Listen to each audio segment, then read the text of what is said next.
Hey, what's up, everybody? I have finished watching the second season of Lost in Space on Netflix. So I binge watched it. Well, I don't know if binge watching is the right word, but I watched it over the course of about a week over the break, and it's good. I wouldn't say it's great, but it's good. It's probably worth your time if you've watched the first season, which is also good. But if you want the too long didn't watch version of sort of my overall takeaways from it, is that really I think the issue I have with this show that holds it back from greatness, and again, it is good. It's got great special effects. It's got a pretty solid story, and I say all of that noting that I have not watched the original show, which I think maybe came out in the late 50s, early 60s. If I'm really far off base on that, don't blast me on it. But I have seen the movie, which I think had Gary Oldman and came out in the late 90s, maybe 98 or so.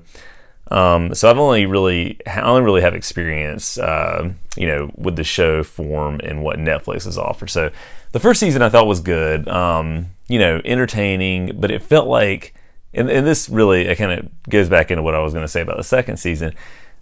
Much like the first season, the second season feels like almost like a made-for-TV or a network television sci-fi offering. Which is to say, not necessarily that it's bad. There are some really good sci-fi offerings on television, right? I mean, Star Trek: The Next Generation came out on TV. That's one of my favorite shows of all time. It's amazing.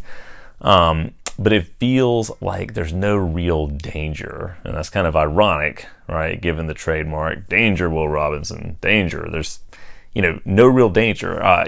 Characters do die from time to time, but there's always some kind of fake out, right? You think some kind of major character is going to bite it, or some big dramatic turn is going to happen that makes you more invested in their situation because, the whole idea of being lost in space is that it's dangerous and there are unknown hazards and all kinds of weird, crazy stuff happens involving alien intelligences and life forms on other planets and the dangers of space travel in general. But nobody ever really feels like, or as a viewer, I never really feel like anybody's actually in danger. So when I'm watching it, there are some intense moments, but I always just sort of sit back and cross my arms and just think to myself, well, nobody's really going to get hurt, or nobody important to the plot, I should say, is really going to die. Again, some people do, bite it here and there, but it's nothing major, I would say. And, it feels a little bit cheesy at times.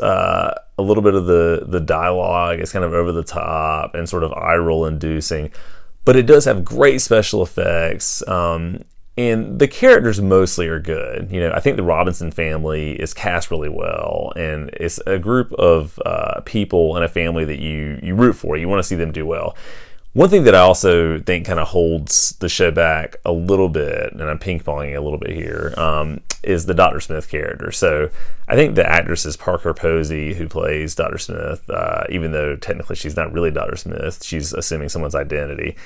And if you're not familiar with the plot, these are colonists going to Alpha Centauri who get lost along the way, and they're moving because of, I think, how mankind has treated Earth, right? So it has some timely climate change notes that it hits on, but they get lost along the way. They end up in a weird couple of situations where they're at different planets trying to scavenge what they can to get pointed in the right direction. An alien robot gets involved and befriends the youngest of the Robinson family, Will Robinson, and so you kind of know the general sense of that, I think. But again, it does get a little cheesy, and I think Dr. Smith is not the best character in terms of a villain. Sure, she's underhanded. Sure, she's conniving, and that she's always got some kind of ulterior motive. But I don't know. There's just something about that character in the way that it's written into the show that is just kind of annoying. Like, it's not like I feel a sense of dread or a sense of, there's some sort of grand overarching thing that this villain is going to do that's really going to damage the Robinson family. It's just that I find the character kind of annoying, and that's a bad thing to say, I suppose, but it's just the truth. It's just not that great of a character, but it is one of those things that it was good enough to make me binge watch it and to make me feel kind of invested in it. So I would say overall it's probably a 6.5 or even a 7. I'll give it a 7 because it does have some really cool moments, and I probably will, go through season 3, which I'm sure inevitably will happen too. So if you're a sci-fi fan, if you like those types of kind of episodic, almost network TV type things, I would say give it a shot. You probably wouldn't be disappointed by it. But if you have seen it, let me know what you think. As always, I'd love to discuss and see if you think that I'm really far off base or if you agree. So, as always, thanks for watching and have a great rest of your week.